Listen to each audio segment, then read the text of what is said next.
The FBI is a government agency created to protect American citizens from threats like terrorists and dangerous criminals. But what happens when that same agency becomes the danger? This is what Martin Luther King Jr. faced when he became the target of the FBI's secret program called COINTELPRO. COINTELPRO, short for Counterintelligence Program, aimed to silence people or groups the government saw as a threat. Its methods were harsh and often illegal, ranging from spying to spreading lies. In King's case, the program wanted to ruin his reputation and stop the civil rights movement he led. To understand why, let's start from the beginning. On January 15, 1929, the day Martin Luther King Jr. was born. Martin Luther King Jr. was born in Atlanta, Georgia, during a time when racial segregation was normal. Black and white people were forced to live separate lives, with Black communities suffering from fewer rights and resources. King grew up seeing and experiencing the unfair treatment of Black people, and this deeply influenced his beliefs. By the 1950s, King had become a leader in the civil rights movement. He believed in nonviolence and fought for equality for all people. His speeches, like the famous "I Have a Dream," inspired millions. But as his influence grew, so did the fear of those in power. One of those people was Edgar Hoover, the head of the FBI. COINTELPRO began in 1956 as a secret program run by the FBI. It was originally created to stop communism, but it soon focused on civil rights groups, anti-war movements, and even feminist organizations. Hoover, the FBI's leader, wanted to disrupt and destroy these movements to maintain control. Martin Luther King Jr. was seen as a major threat because of his leadership and ability to bring people together. Hoover called him the most dangerous Negro in America and believed King's action could harm the country's stability. This fear, combined with Hoover's personal prejudice, led the FBI to target King relentlessly. The FBI used many strategies to hurt Martin Luther King Jr. and stop the civil rights movement. First, spying and wiretaping.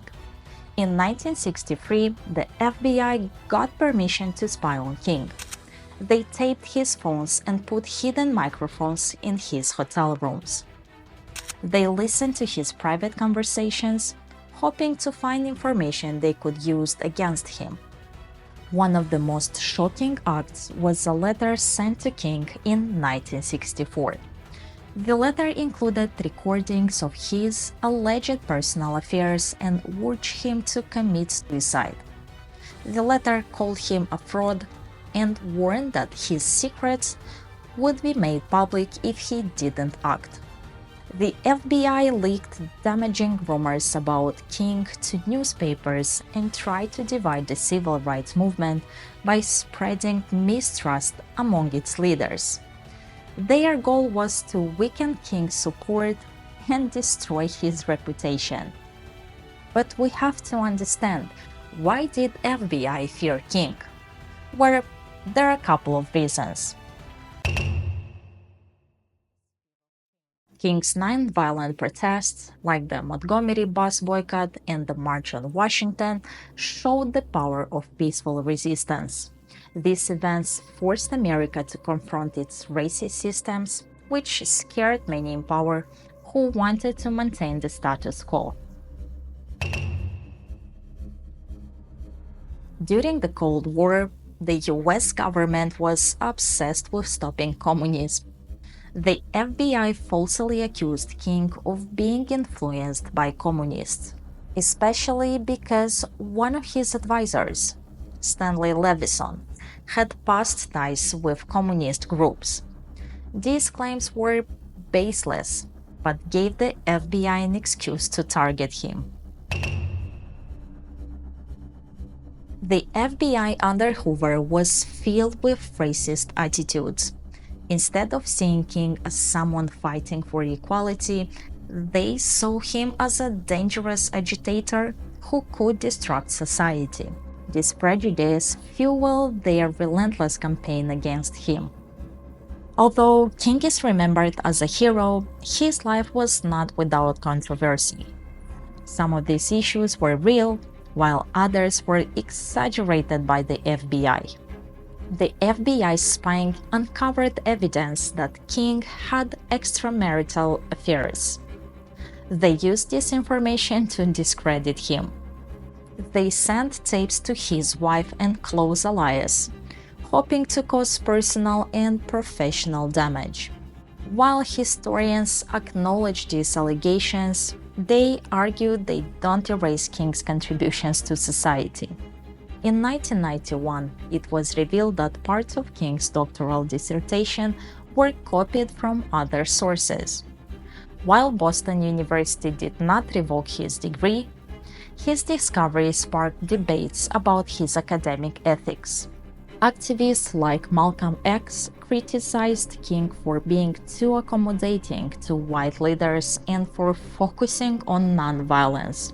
Many white Americans saw King as a troublemaker who disrupted peace and stability. Later in his life, King's focus on economic justice and his opposition to the Vietnam War alienated some supporters. Even President Lyndon B. Johnson, who had worked with King on civil rights laws, distanced himself. Martin Luther King Jr. was not the only target of COINTELPRO. The program aimed to dismantle many movements. The FBI used fake letters and planted information to create conflicts within the group. They also coordinated violent raids. The FBI inflamed tensions between Malcolm X and the Nation of Islam, contributing to his assassination.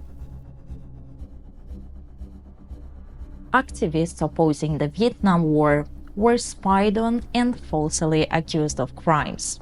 These examples show that COINTELPRO's goal was to silence anyone challenging the government's power. On April 4, 1968, Martin Luther King Jr. was shot and killed in Memphis, Tennessee. James Earl Ray was arrested and convicted of the murder. But many questions remain about whether others, including government agencies, were involved. While no direct evidence links the FBI to King's death, their constant harassment created a dangerous environment. King's opposition to the Vietnam War and his focus on poverty made him even more of a target in his final years. In 1971, activists broke into an FBI office in Pennsylvania and found documents proving the existence of COINTELPRO. These files showed how the FBI had illegally targeted civil rights leaders, anti-war activists, and other groups. The revelations led to investigations, including the Church Committee in 1975, which condemned the FBI's actions as unconstitutional. The program was officially shut down, but its legacy remains a dark chapter in American history. Martin Luther King Jr., born on January 15, 1929, remains a symbol of hope and equality. His work paved the way for significant changes, including the Civil Rights Act of 1964 and the Voting Rights Act of 1965. Thank you very much for watching. Make sure to like and subscribe. I'm Natasha, and see you tomorrow.